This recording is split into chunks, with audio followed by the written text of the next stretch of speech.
The idea that shook the world. He never ruled a nation. He never led an army into battle. And yet, few men have left a deeper mark on modern politics than Karl Marx. He did not build an empire with soldiers. He built a way of seeing the world. And once that idea escaped the page, it moved through revolutions, parties, unions, and governments long after he was gone. The world Marx was born into was being transformed by industry. Factories multiplied, cities swelled, railways spread, wealth surged. But beneath that progress was another reality. Brutal labor, low wages, unsafe conditions, child labor, and a new kind of inequality sharpened by industrial capitalism. To many, this looked like modern success. To Marx, it looked like a system feeding on human lives. Karl Marx was born on May 5, 1818, in Trier, in the Kingdom of Prussia. He studied law and philosophy, but he did not stay in the quiet world of scholarship. He moved toward journalism, politics, and confrontation. In 1842, he became editor of the Rheinische Zeitung, where he wrote on censorship, poverty, property, and the treatment of ordinary people. The paper's criticism alarmed the authorities, and before long, the Prussian state shut it down. That was one of the first great turning points in his life. Marx had discovered that ideas were not just arguments, they were threats. In 1843, he moved to Paris. There, he married Jenny von Westphalen, the woman who had stood by him through years of uncertainty. Paris also changed him intellectually. It was there that Marx moved decisively toward revolutionary communism, and there that he formed the partnership that would define the rest of his life.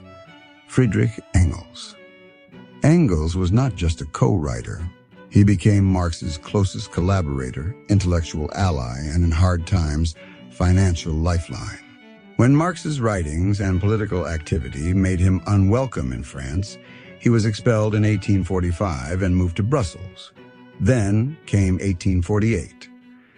Europe was on the edge of revolution, and Marx and Engels published the Communist Manifesto as the platform of the Communist League.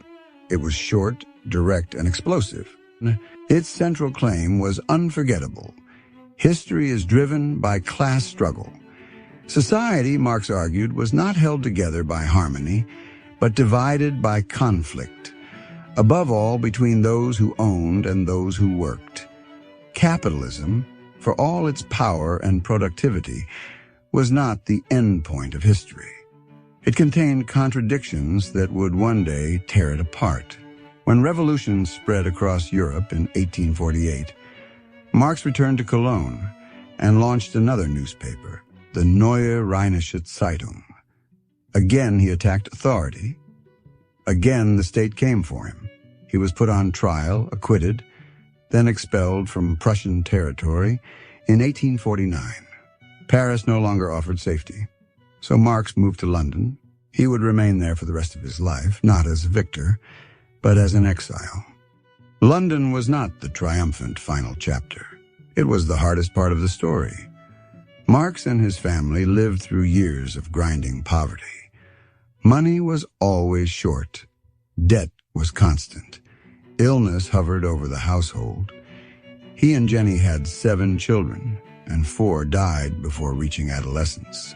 This is where the legend becomes painfully human.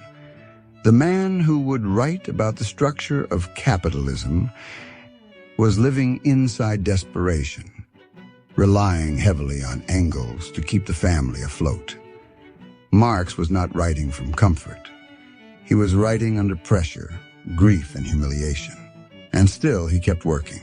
He wrote journalism, including for the New York Tribune, while spending years developing the massive critique of capitalism that became Das Kapital.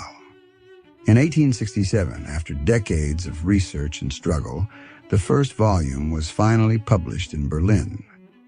This was not a manifesto.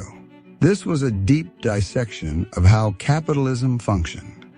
labor, profit, exploitation, accumulation, crisis.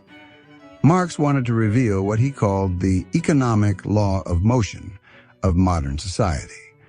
Only the first volume appeared during his lifetime. The later volumes would be edited and published after his death by Engels. By then, Marx was no longer just a solitary exile with a pen. In 1864, his political isolation ended with the founding of the International Working Men's Association, later known as the First International. Marx was not its founder, but he quickly became its leading spirit. He drafted key texts, shaped debates, and turned scattered radical energy into something more disciplined and international. That matters because Marx did not die as an unknown nobody.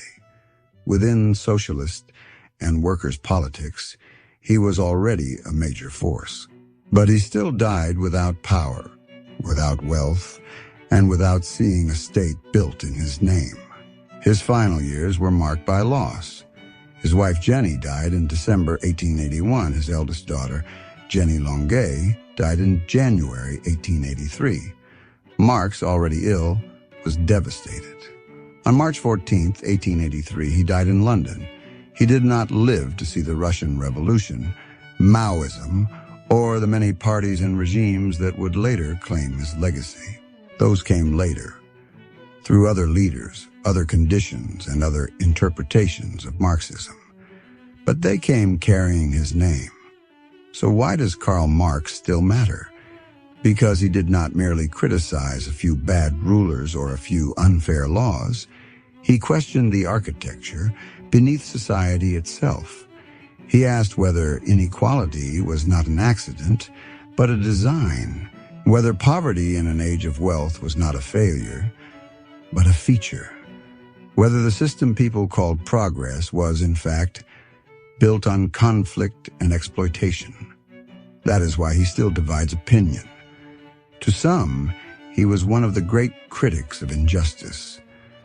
To others, the intellectual ancestor of catastrophic regimes. But either way, he cannot be ignored. Karl Marx died in 1883. The arguments did not. They crossed borders. They entered unions, revolutions, classrooms, prisons, parliaments, and battlefields. More than a century later, the questions he asked about class, power, labor, wealth, and ownership are still alive. That is what made him dangerous, and that is what made him unforgettable.